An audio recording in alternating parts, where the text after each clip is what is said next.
fraude en perjuicio del Estado termina generando otro tipo de actividades delictivas. Pasamos por el narcotráfico, la trata de personas, el contrabando y un montón de cositas más, ¿no? Que son favorecidas por las estructuras corrompidas.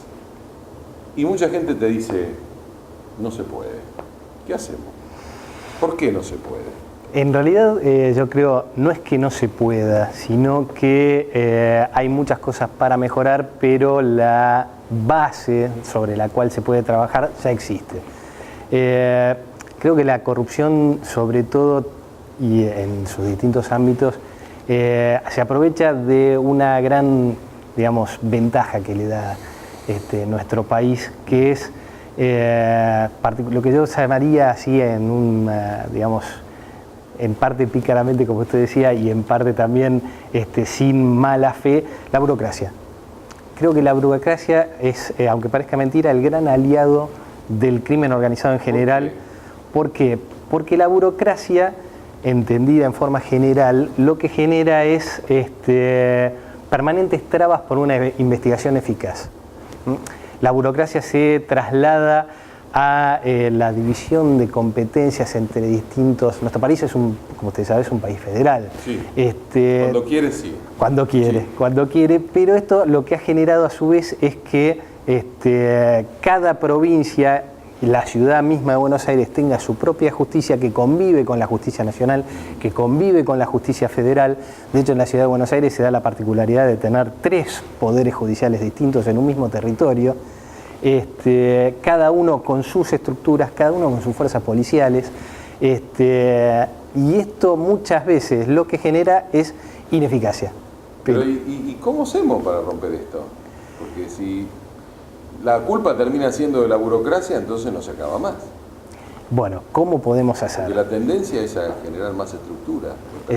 Exactamente. Y además con yo creo que ahí la clase política nuestra en general comete un grave error que es trasladado a la sociedad, que es pretender o pensar que un endurecimiento de las leyes automáticamente va a llevar a mejorar esta situación. ¿Por qué le creo sinceramente que es un grave error? Nos vamos a pelear. A ver. Mire, si me permite, se lo pongo en un ejemplo muy, digamos, muy de entrecasa, pero creo que me sirve mucho, sobre todo con mis alumnos, para que se entienda el concepto. Si a usted le gusta esta lapicera, sí, y usted se la quiere quedar, mucho más probablemente es que usted esté pensando como disuasión para llevársela o no. Si quiere se la cambio por la mía. Después se la cambio, pero como no, encantado. Sí. Pero creo que le va a interesar mucho más para disuadirlo, que usted vaya a ser descubierto si se lleva la lapicera, ¿a cuánto va a merecer usted de pena por llevársela? Lo más probable es que ni siquiera sepa cuánto merece de pena. Los mismos penalistas no sabemos cuáles son todas las penas para todos los delitos. Para eso tenemos el código escrito y recurrimos a él para recordarlo. Esto es lo que pasa un poco con el crimen organizado en general. Lo que importa, en definitiva, es que el Estado sea eficaz cuando lo persigue, lo investiga y lo sanciona. ¿Cómo logramos entrar en esas estructuras? No hablo de las estructuras de la justicia, hablo de las estructuras del delito tan arraigadas, por supuesto, que tienen caminos muy aceitados. Por supuesto. Empezando por el contrabando y terminando por el narcotráfico. Pero sin duda alguna, y tiene muchísimas aristas que a veces no son tan, que no pegan tanto socialmente, no generan tanta, digamos, tanto espanto, pero que tienen al mismo tiempo un efecto social tremendo. Por ejemplo, la cuestión de las usurpaciones en la ciudad. Un problema permanente donde hay asociaciones, hay organizaciones que están atrás de esta sistemática usurpación de propiedades privadas, y no le puedo explicar la cantidad de problemas que hay para, no solo para recuperar esas propiedades, sino mucho peor, para lograr saber quién son las personas que están atrás de quien se mete en esas casas. Siempre es lo mismo, es cómo logramos investigar a la organización que está, valga la redundancia si me permite, organizando el delito. ¿Cómo hacemos? Si la burocracia es un enemigo, lo que tenemos que hacer es tratar de salvar los problemas burocráticos. Bueno, en este caso concreto, que además eso favorece un montón de delitos más. Exacto, por supuesto. Es un lugar en donde ocupado, la ilegalidad es la regla. Exactamente. Y además, sustraído de cualquier tipo de control, ahí usted en esa propiedad usurpada podrá después cocinar drogas, por ejemplo. Por ejemplo. ¿Qué hacemos? ¿Cómo hacemos?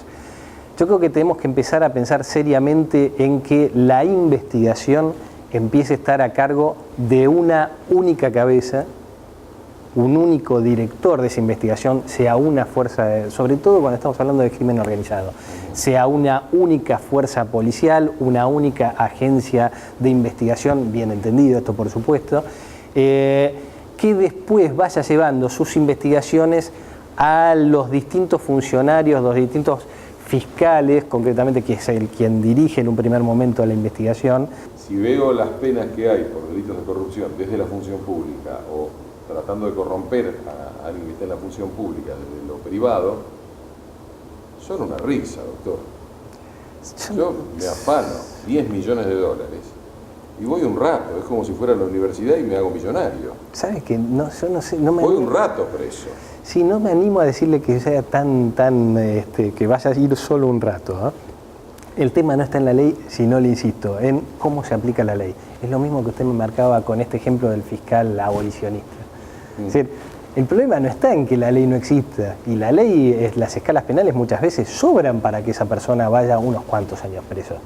El problema es quién va a aplicar esa ley, quién va a pedir la aplicación de la ley. Pero mucho antes de todo esto, te piense que para yo pedirle a un juez que aplique la ley, yo tengo que demostrar que alguien cometió ese delito. Y el gran problema que yo veo en la Argentina es que es en esa primera y fundamental etapa donde ya se corta la cadena. La burocracia tiene la culpa, sí, es bastante culpable, pero creo que nosotros hacemos mucho para que esto siga siendo así. O no hacemos mucho. O no hacemos mucho, y además no reclamamos los cambios rápidos y concretos que pueden justamente solucionar esos problemas burocráticos. Es decir, también el político que no quiere hacer las cosas bien se aprovecha de esa burocracia.